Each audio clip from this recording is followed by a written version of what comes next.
여러분, 안녕하십니까? 이번 시간에는 역시 또 사회, 국가의 일을 나누어 맡아야 하는 까닭을 알아봅시다입니다. 19차시고요. 교과서는 65에서 67쪽입니다. 교과서가 필요합니다. 오늘은요. 자, 또 불이 또 켜졌네요. 자, 해보겠습니다. 자, 국가의 일을 나누어 맡아야 하는 까닭을 알아봅시다. 자, 교과서에서는 이런 말이 나옵니다. 루이 14세 이야기 나오는데 영화로도 만들어진 걸로 알고 있습니다. 이거 어떤 일이 있었냐면요. 루이 14세라고 해서 이제 프랑스의 왕이었죠, 왕. 이 왕이 이제 권력을 다 갖고 있었어요. 권력이 이제 많다 보니까 모든 왕이 그렇겠죠.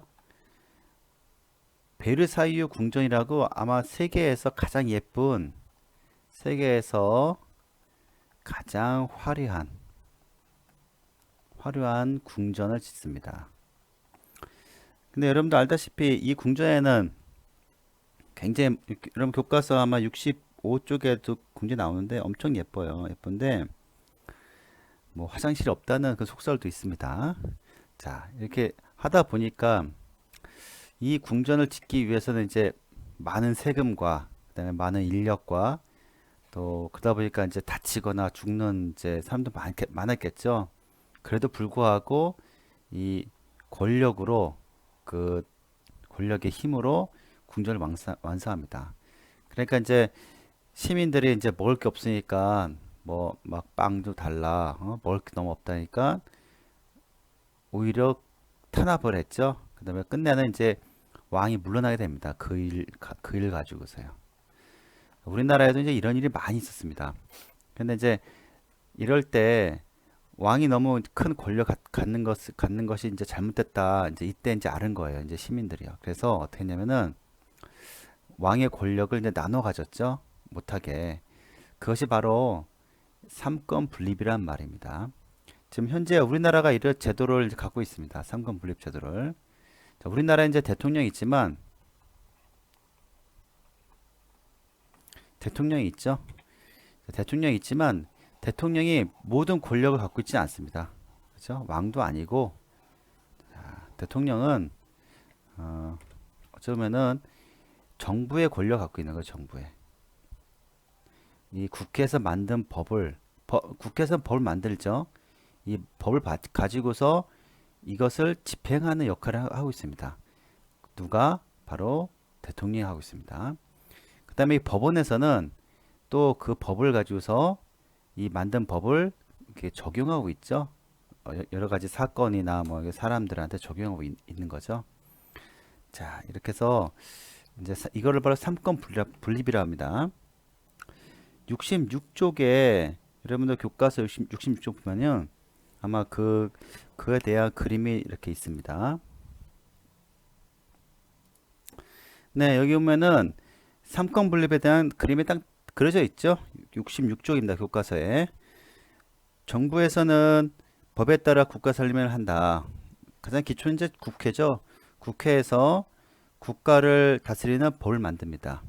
이 법을 정부에서는 이제 그거를 법에 따라서 국가의 살림을 합니다.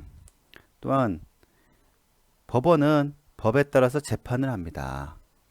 이렇게 세 가지 권력이 세 가지 나눴다 해가지고서 삼권 분립이란 말을 합니다.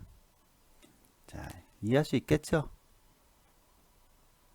자, 여러분들 교과서 그 옆에 67조 보면은 여러 가지 이제 이야기가 나옵니다. 삼권 분립의 사례인데 요걸 요걸 조금 알아야지만 이제 정확하게 이해가 될 수 있을 거예요. 쌤하고 같이 한번 알아보겠습니다. 자, 국가의 기관이 권력을 나누어 가지고 서로 견제하는 사례를 찾아봅시다. 자, 대법관 후보자 3명 임명 동의안 국회에 제출. 이게 무슨 말이면은 이 정부가 대법관이라고 알죠? 그 헌법재판소의 대법관을 9명이 있는데 이 9명 중에서 3명을 이제 정부에서 추천하는 거죠. 전부 다 추천 못하고 9명 중에서 3명만. 자, 그러면 무슨 말이냐면 설명이 나옵니다. 대통령은 대법관 후보자 3명을 선정하고 이들에 대한 임명 동의안을 국회에 제출했다. 쉽게 말해서 대통령이 대법관 후보자 9명을 전부 다 추천한 것이 아니라 딱 3명만 이렇게 해달라 하면은 국회에서 보고서 이 3명을 이제 후보자 검증을 하는 거죠. 쉽게 말해서 정부가 그 법원에 대한 그 뭐랄까 영향력을 이제 이 국회에서 차단시키는 거죠. 국회에 허가가 있어야지만 되는 거죠. 그렇게 생각하면 됩니다.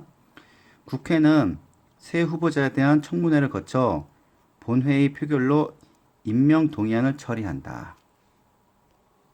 자, 이 같은 경우에는 가 같은 경우에는 여기 보면은 정부나 국회가 법원을 견제하는 사례가 될 수 있어요. 즉 법원이 잘 보게 법원이 9명 중에서 3명을 정부나 국회에서 이제 조절할 수 있다 이 말이죠.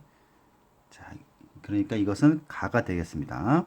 그러니까 법원이 9명을 전부 다 하는 것이 아니라 3명만큼은 이 대통령이 국회의 허가를 받아서 할 수 있다 그 말입니다. 그 다음 나번 보시면 나번 법원의 동성동본이란 것은 뭐냐면은 선생님이 이제 조씨잖아요. 자, 조씨면은 부인이 조씨 중에서도 이제 같은 집안 사람을 이렇게 결혼 못하게 하는 제도가 있었습니다.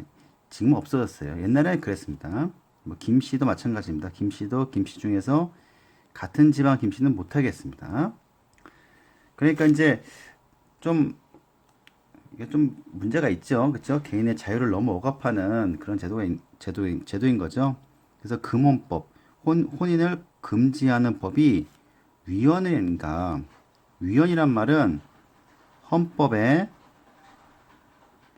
위배되는가를 이제 제청한다는 것은 이제 올린다 그 말이죠. 자, 이해됐죠? 자, 그 같은 경우에는 세무 법원은 성과 본이 같은 사람의 결혼을 금지하는 동성동본 금혼법에 대한 위헌 제청 심사를 받아들여 헌법재판소에서 위헌 심판을 제청했다. 자, 이게 무슨 말이냐면은 우리 법이란 것은 국회가 만들었죠, 법은. 그렇죠? 하지만 이 법을 이제 이 법원에서 봤을 때 이거는 헌법에 자유를 너무 침해한다 싶으면은 이 법원에서 이 법을 다시 이제 없앨 수 있는 거죠. 이 법의 자체를 없앨 수 있는 거죠. 그러니까 이거 같은 경우에는 여러분들 여기 보게도 있다시피 법원이 국회를 견제하는 사례가 되겠죠. 나 같은 경우에는. 다음에 또 보겠습니다. 자, 청와대 국회 법률안 거부권 검토. 이건 이해하기 쉬울 거예요. 대통령은 국무회의에서 국회에서 입법한 땡땡 법률안에 대해 거부권을 행사하는 방안을 검토하기로 했다. 헌법 제53조 3항은 대통령이 법률안에 이의가 있을 때 국회에 제의를 요구할 수 있는 거부권을 규정하고 있다. 이게 무조건 거부하는 것이 아니라 이게 뭐냐면은 국회에서 어떤 법이 통과가 됐어요. 통과되는데 이거를 이제 선포한 것은 정부에서 하잖아요. 근데 정부의 대통령이 이 법안이 안 되겠다. 어떤 이유 때문에 안 되겠다 싶어서 이거를 이제 다시 돌려보낼 수 있어요. 다시 해라. 다시 해달라. 다시 돌려보내는 겁니다. 쉽게 말해서 이거 거부하는 거죠, 거부. 공지를 거부하는 거죠, 나라에. 이런 권한이 있습니다. 자, 이 같은 경우에는 우리가 어떤 게 있나요? 다니까 정부가 국회를 견제하는 사례겠죠? 다 같은 경우에는요. 다음, 국회 국정감사 시작하다. 자, 국정감사. 저번 시간에 한번 얘기했죠? 국정감사라는 것은 뭐 공무원의 어떤 이제 정책 같은 것들이 잘 됐나 못 됐나를 바로 국회의원들이 공개적으로 이제 물어보는 거죠. 이거 잘했냐 못했냐, 그렇죠? 이런 제도가 있습니다. 이거 국정감사랍니다. 국회는 정부 각 부처를 대상으로 20일간의 국정감사를 들어갔다. 20일간 이제 조사를 하는 거죠. 국정감사는 정부가 나라 살림을 제대로 하고 있는지 국민을 대신해 국회가 살펴보는 활동이다. 그렇죠? 자, 이 같은 경우에는 역시 마찬가지로 국회가 정부를 견제하는 사례가 됐습니다. 이건 다 라죠라. 그렇죠? 자, 여기 부분 이제 이해할 수 있나 모르겠습니다. 이 부분 굉장히 중요한 사례가 되겠죠? 삼권 분립의 중요한 사례가 되겠죠?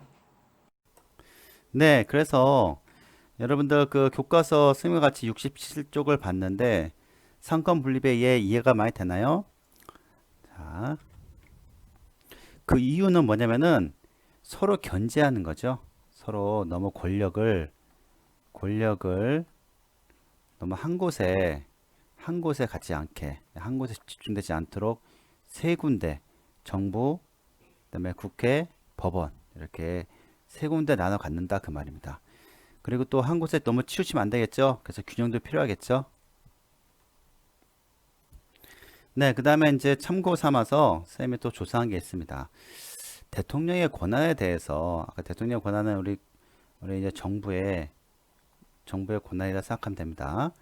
고위 공무원을 임명할 수 있다. 뭐 장관, 차관 해가지고 굉장히 고위 공무원들 국군을 지휘한다 해서 다른 나라에 전쟁을 선포할 수 있습니다. 굉장히 큰 권한이 있습니다.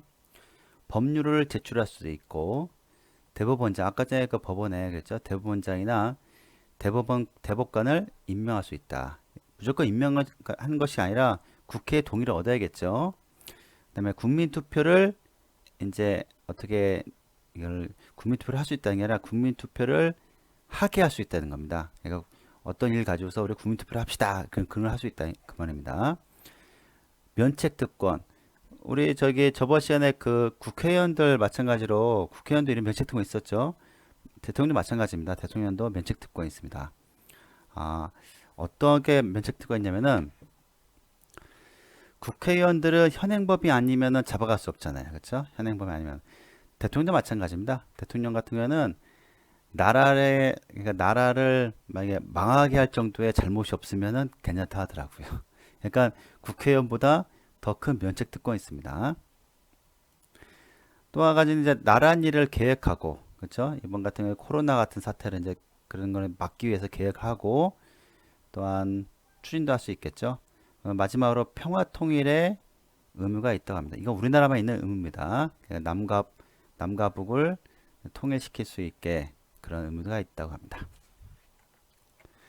네, 오늘 상권 분립 약간 여러분들한테는 생소한 단어가 될 수 있겠습니다. 선생님도 이제 가르치면서 야, 이거 조금 낯설다 싶은 부분도 있었는데 하여튼 여러분들 교과서 67조 잘 보면은 서로 힘을 나누어 갖는다 생각하면 됩니다. 한 곳에 집중하면 안 되겠죠? 뭐든지. 그러니까 너무 이렇게 한 곳에 집중한 권력은 나중에 안 좋다. 그걸 나타내고 있습니다. 그러니까 민주주의 원리에도 상권 분립이 맞다고 하더라고요. 그러니까 민주주의를 지키기 위해서는 너무 한 사람만의 권력을 너무 갖고 있는 것은 좋지 않다. 그렇습니다. 자, 여러분들 사회 공부도 하여튼 잘 해주기 바랍니다. 네, 감사합니다.